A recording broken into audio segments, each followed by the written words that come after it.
Tell me a little about yourself. About myself. Husband to Diana Ham.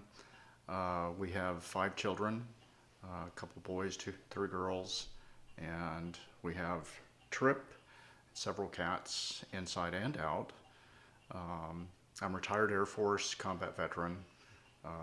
I met Jamie through one of the Combat Veteran Motorcycle Association friends of mine, and that turned into meeting Trip, and they'd heard about my hearing impairment. I'm almost deaf now, and because of that, they made me an offer I couldn't refuse to help me out and make my life after combat better. So gladly accept Trip. We went through a lot of red tape, if you will, but once we got that cleared away through legal at work and that sort of thing, then I'm able to have Trip there all the time. So he goes where I go and where we go, and he's quite a dog. I'm grateful for him. Okay. And so, was it combat that damaged your hearing? No, there was some in combat. Prior to combat, in a training exercise, the instructors threw a pyrotechnic.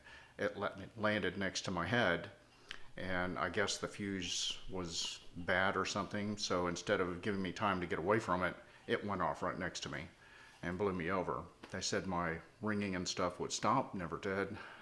Hearing would come back, never has. And over the years, it's just gotten worse. So, and in what ways does Trip help you? So when I go places, I'll take him for a walk, or we're out in one of the stores, Kroger or something. If somebody gets close to me, then he'll literally pull on the leash a little bit, and I can tell. And then I'll look that direction or whichever it may be, and I can see he's looking at somebody.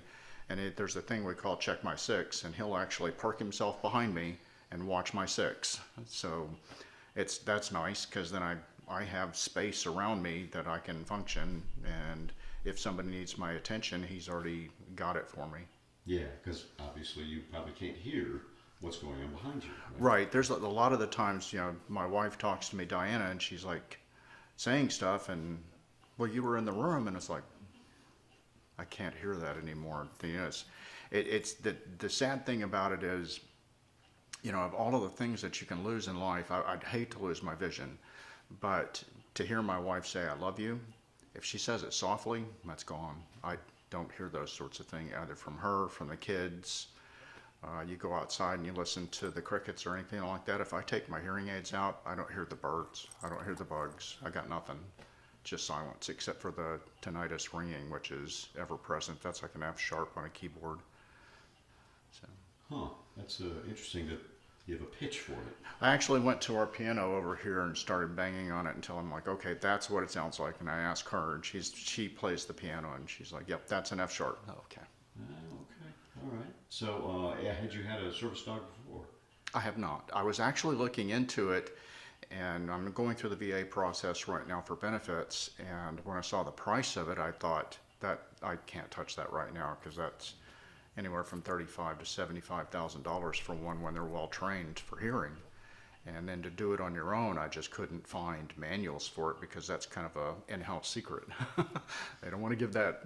So, but I get it. It's something to help people out and help them make a living while helping other people. So I guess this was a bit of a money savings, wasn't it? Money savings and life changer. So, yes. How do you feel like it's changed the way you go out into public? For going out in public, there's, having been in combat and that sort of thing, I like to know who and what's around me. So I've been hypervigilant most of my life, and that's related to combat, and that's related to training, where I was trained to be hypervigilant as a cop when I was a cop at one time. So always looking around everything. Well, I lost that with the hearing.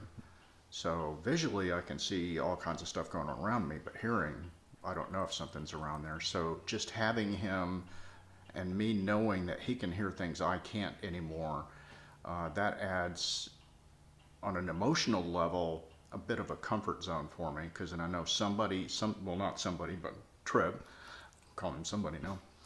He's there to pick up on those sorts of things and let me know that I need to be aware of something.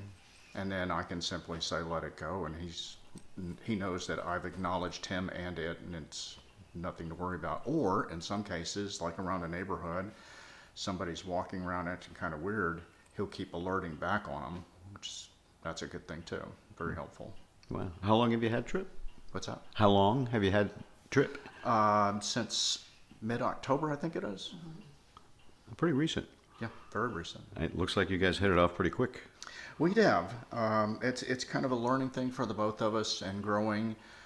Trip, as I understand it, grew up in an environment, trained in an environment where he was around many individuals constantly and lots of attention, where he's around other dogs regularly. So he didn't have that anymore when he goes to where I work. I work in an area where there's nobody in the room with me, period.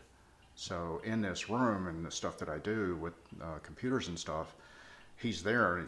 I can tell it's like, okay, time to take him out for a walk. He needs some interaction with some people. So I show him to some of the other people around the area, and he gets that kind of interaction. So, So you work at Barksdale? I work at Barksdale for Global Strike Command. Okay. All right. And that's appropriate considering you have a dog with you all the time. That's what we had to... Barksdale. Barksdale. Nice. There you go. His name's not Dale, though. That would work. So the dog is with you all the time, I guess, right? Right. And how does he alert? How does he let you know something's going on?